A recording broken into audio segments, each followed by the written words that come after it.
सीता मैया को अपना आदर्श मानो, ये फिल्मी एक्ट्रेस को नहीं, जिनकी न इज्जत होती है न शर्मो हया होती है। ऐसे एक्ट्रेस को अपना आदर्श नहीं। इस देश में सीता जी आदर्श हो सकती हैं। माताएं देवी रूप होती हैं और देवियों की पूजा करते हैं हम भारतवासी। हाँ, क्या हमारे देश की दुर्दशा की है ये बॉलीवुड में ये जो एक्ट्रेस हैं, क्या भद्रता मचाई है। हाँ, ये है हमारे भारत की तस्वीर।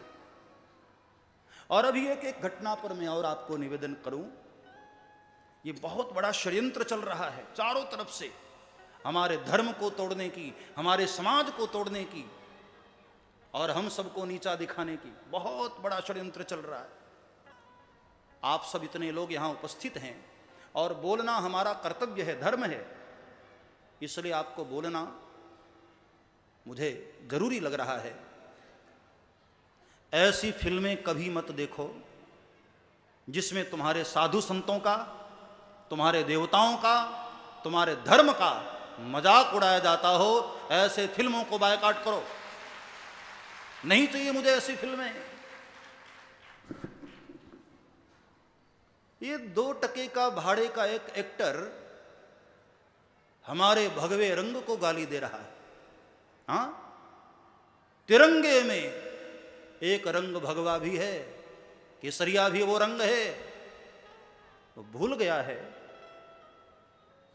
अभी बड़ा चारों ओर इस बात की चर्चा है। हमें आपत्ति सिर्फ उस एक शब्द से है, बेशर्म रंग। भगवा बेशर्म रंग नहीं हो सकता है साहब। तिरंगे की शान बढ़ाता है वो रंग बेशर्म नहीं हो सकता है। हां, इस गीत को जिस पर फिल्माया गया है ना, वो महाशय सबसे बड़ा बेशर्म है। क्योंकि कहा था उसने, क्यों बेशर्म है सुन लो।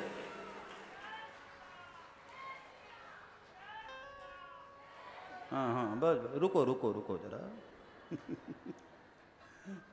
उस एक्टर ने, उस बड़े बेशर्म ने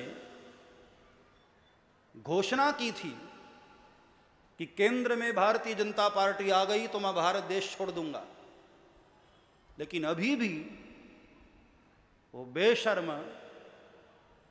भारत में ही रुका हुआ है और कहीं कोलकाता में जाकर उसने कहा कि मैं जिंदा हूं। ये बताने का उसको क्या आशय था? मुझे तो लगा कि पता नहीं जिंदा है भी कि नहीं, लेकिन सबको कह रहा है कि मैं जिंदा हूं। इस बेशर्मीपन पे भी वो जिंदा है। इससे बड़ा बेशर्म और क्या होगा? भारतीय जनता पार्टी आई और एक बार नहीं 2-2 बार आई, फिर भी उसने भारत छोड़ा नहीं। मैं उस बेशर्म को कहना चाहूंगा कि कुछ तो शर्म कर। जिस भारत की जनता ने, जिस भारत के लोगों ने तुझे इतना ऊंचा स्थान दिया, तुझे सम्मान दिया, और तू इस भगवे रंग को गाली दे रहा है। ऐसे नीच लोगों की फिल्में बायकॉट होनी चाहिए, बर्दाश्त नहीं की जानी चाहिए, जो हमारे भगवान पर, हमारे धर्म पर, हमारे रंग पर आपत्ति करे। और इतना ही बड़ा जिगर वाला बनता है तो जरा हरे रंग पर बोलकर दिखा, अपने रंग पर बोलकर दिखा। मजाक बना करके रख दिया है। क्या समझते हैं बॉलीवुड वाले कि हम हिंदू लोग कायर हैं, हम हिंदू लोग बोलेंगे नहीं, सहन कर लेंगे? क्या समझते नहीं कि हर फिल्मों में कोई अब्दुल होंगे तो वो ईमानदार चाचा जी होंगे, और कोई पंडित होगा तो ढोंगी ही होगा, साधु होगा तो ढोंगी ही होगा। ये धर्म घर को तोड़ने की बात चल रही है, लड़ाने की बात हो रही है। मेरे भाई बहन, ऐसे लोगों से सावधान रहो, ऐसी फिल्मों से सावधान रहो। तुम्हारी मेहनत की कमाई, एक एक पैसे की कमाई तुम्हारी बहुत कीमती है। ऐसे दुष्टों को ऐसे मूर्खों के पीछे अपने पैसे को बर्बाद न किया जाए और अपने बच्चों को संस्कार दिया जाए, अपने बच्चों को रोका जाए। इतना बड़ा वो बेशर्म है, आपको शायद उसके विषय में पता न होगा। रहता है भारत में और चैरिटी करने जाता है पाकिस्तान में। पाकिस्तान के लोगों के लिए वो चैरिटी करता है। रहता है भारत में, कमाता है भारत से, लेता है भारत से, खाता है भारत का, लेकिन गुणगान गाता है पाकिस्तान का। ऐसे दोगले लोगों के लिए हमारे भारत में कोई जगह नहीं होनी चाहिए। ऐसे दोगलों को वही भेज देना चाहिए जिसके लिए वो काम करते हैं। एजेंट हैं ये लोग पाकिस्तान के। जब औरंगजेब जैसे क्रूर लोगों ने भी हमारे धर्म पर बाल भी बांका न कर पाए, तो ऐसे चमचों को छोड़ दिया है, ऐसे एजेंटों को छोड़ दिया है।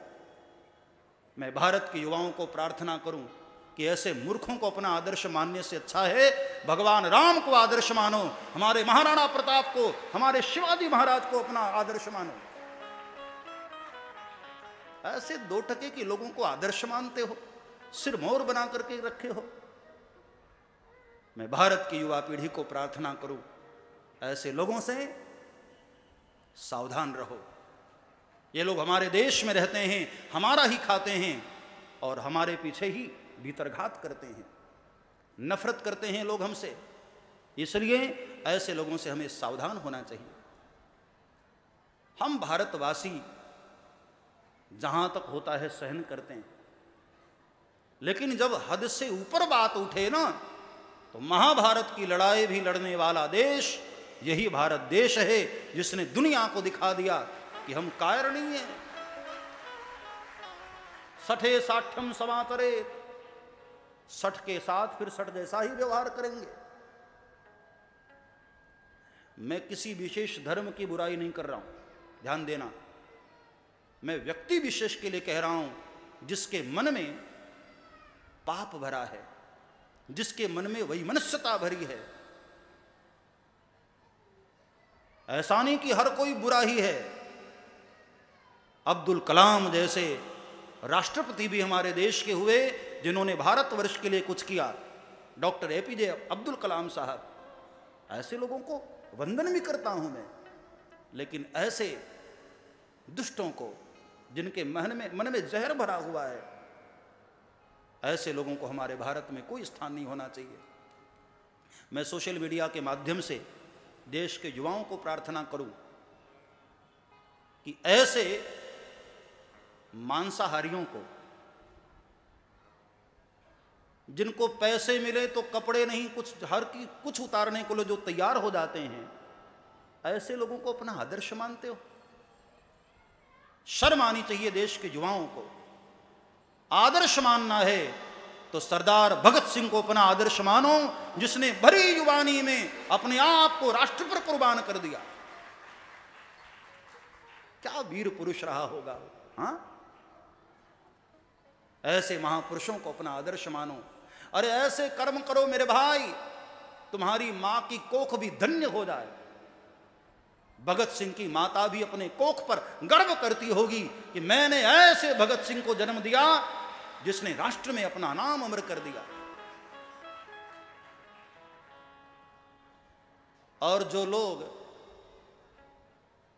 ऐसे एक्ट्रेस को, ऐसे एक्टर को अपना आदर्श मानकर फटी हुई जींस पहनकर घूमते हैं,